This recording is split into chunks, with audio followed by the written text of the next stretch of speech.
Shows a few more other pictures and stuff when it comes to what. So this is the piece of shit Jesse.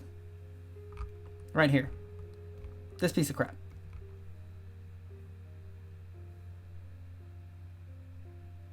Can't wish him death because he's already dead, but yeah, it's this piece of shit right here. This was the house. And this image that we're seeing right now, that you guys can see, is a piece of wood attached to a wall, and it has the hoops that you use to be able to hang things, and it has there's 4 of them, and they all have chains attached. Well, 3 of them have chains attached to them. So basically, he was chaining the victims up when they were sleeping, chained them up in the kitchen. So again, this is a complete house of horrors. I mean, he was using them as like sex toys. In this case, if you think about it, I mean, he was torturing them. Why do I say torture? Because in the next image, we see drug paraphernalia that was also found inside, which is the image that I had on my background with the pictures of the victims.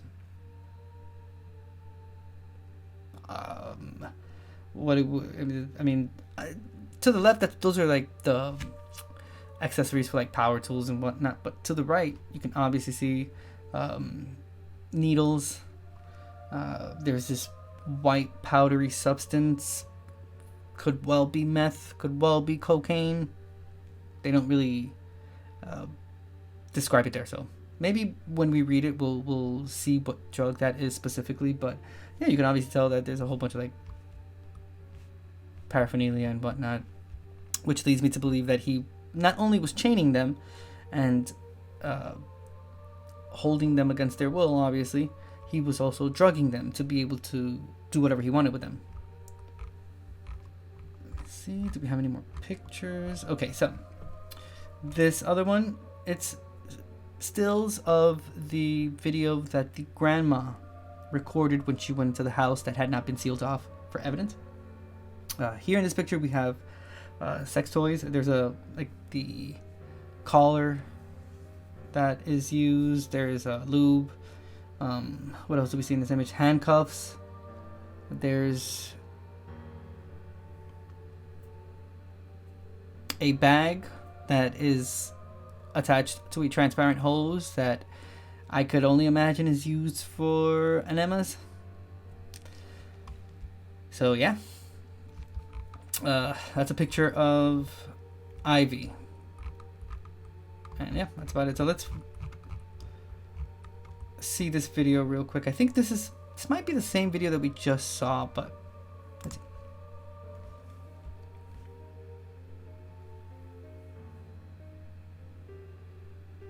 There were restraints, sex toys, drug paraphernalia, and evidence left behind by law enforcement. Just minutes after we entered the home with the family, victims' cell phones were found along with 2 laptops. Wow. That's a lot of people in there. It wasn't only like the grandma, it was like a whole bunch of people. Plus there's like a news station there as well. Let's see if this gives us any other information. I don't want to repeat the same thing.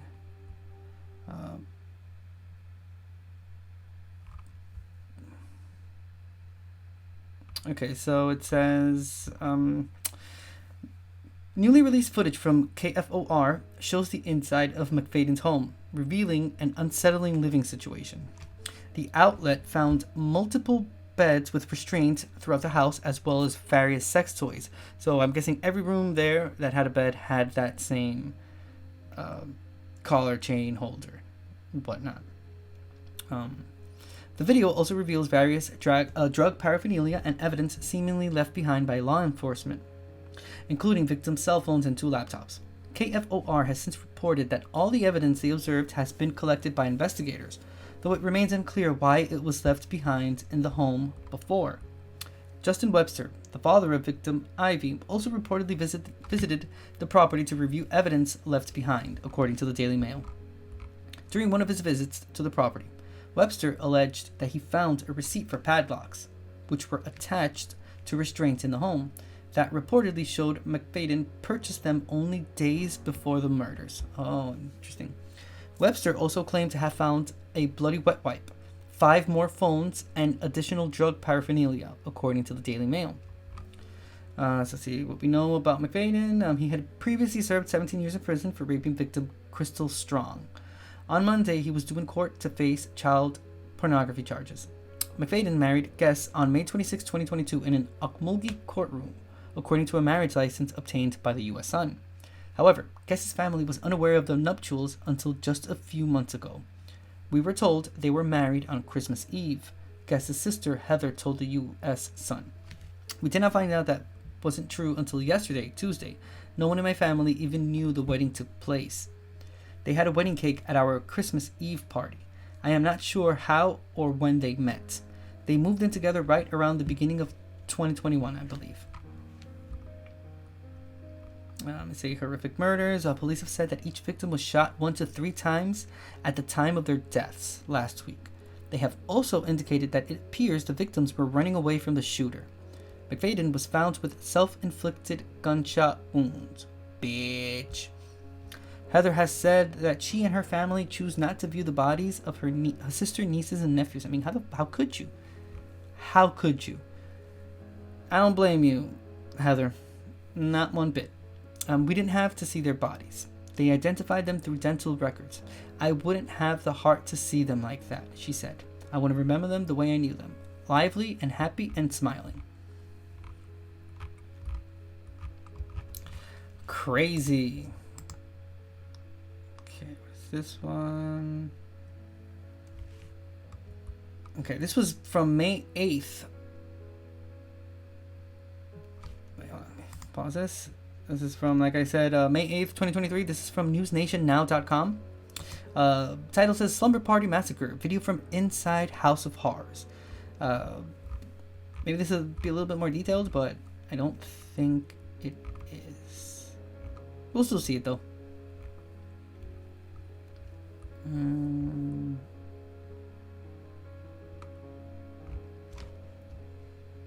Yeah, it might be the same one. Take you on a tour through this home, and it is very, very uncomfortable, but you will learn a lot about this Jesse McFadden and what he may have done before killing those. This article was written by Ashley Banfield and Tom Palmer.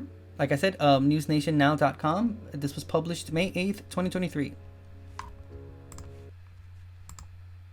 His kids and his wife. Take a look. Phone or phone case with the screaming ghost face on the back. Okay. Dude, it doesn't seem like the cops did anything in that house at all. That house looks exactly like it would have probably looked before anything happened.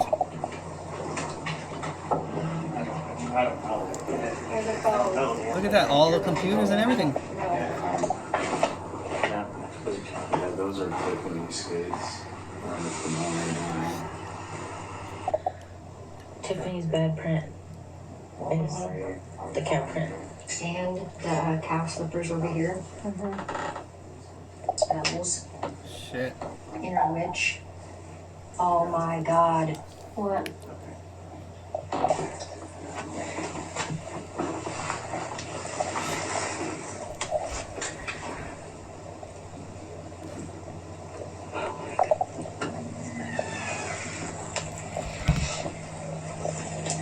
I'm not judging them because they're going through a situation and not during that time, you're looking for answers. But again, I can't necessarily look at the books and say, oh, that's clear indication of who this person was. You don't really know whose books are those. All we know, those books could have probably been Holly's, which is his wife. So, yes, I understand that they're going through it, and it's a pretty hard situation, but we're able to see it from the outside, and yeah, those books could have been anyone's. He could have, she, Holly, or any of the kids which were of age, 17, 15, and stuff, they probably read and stuff like that. So again, I'm just pointing out that it's not necessarily the books that are there, because one of the women that were there gasped when they saw the books. One of them was like the Inner Witch, and another one's called the Book of Spells and whatnot. I mean, come on. It's easier to blame art or things that you want them to correlate with what's going on, but in reality it doesn't. It doesn't have anything to do with it. But again, I'm not necessarily judging her based off of what she's going through, because obviously I'm not going through that situation, and it's a pretty tough situation to go through in general. But yeah, again, it does say the Book of Spells and whatnot, but that's neither here nor there. Regardless of the books being there or not, the piece of shit was still going to do what he did anyway, and that should be the main focus, is the horrors that this thing that was once a man committed.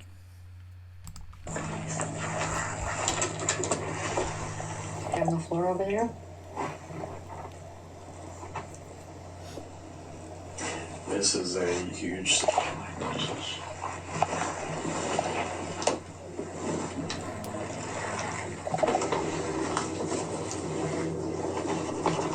See guys.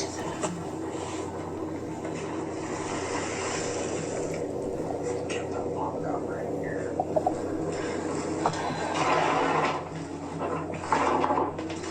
How is this not happening? This is the room. Do you remember when they said that they were making Riley sleep on their bedroom floor? Where was she sleeping at? There is no room on that floor. And then you're at, oh, wait, you're here, I don't know what I'm saying.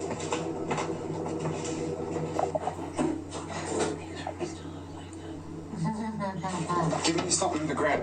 Take pictures. It's on video. That's them. Give me Hey, that's them. Okay. Hey, use this sack. Don't be locked there. No, those locks? That's evidence too. So is those He drugs. just wants them. Okay, so they just opened a cupboard and it had some paraphernalia in it. So from the angle where I'm seeing it now, you can kind of see like the back part of a syringe. There's like some weird boxes there and whatnot, but it has 3 levels, I guess, if you want to call it that, like 3 compartments. I can see the one in the middle. The first one in the bottom, it looks like that's where they took the picture of the paraphernalia that I had shown beforehand. If it's not that, then that's just like a cupboard filled with like some type of white substance that if you kind of judge from what I'm seeing right now, kind of seems like he was mixing different medications to inject them with and like drug them. Jeez, dude.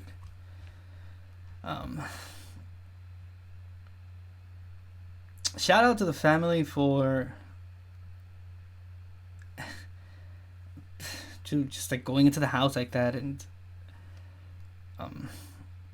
obviously they're trying to look for answers, trying to look for reasons, you know, what happened. I don't know, man. You can say, like, because you're not in the situation, one can say really easily that, oh, I would do things in this way, or I would do things in this way, or whatnot, but you don't really know unless you're in the situation. And I'll be honest with you, I don't know how the hell I would react. I don't know how the hell I would be able to even go into somewhere that I know that someone I love had something happen to them there in such a tragic manner. It's crazy, but again, shout out to them for, you know, going into that house.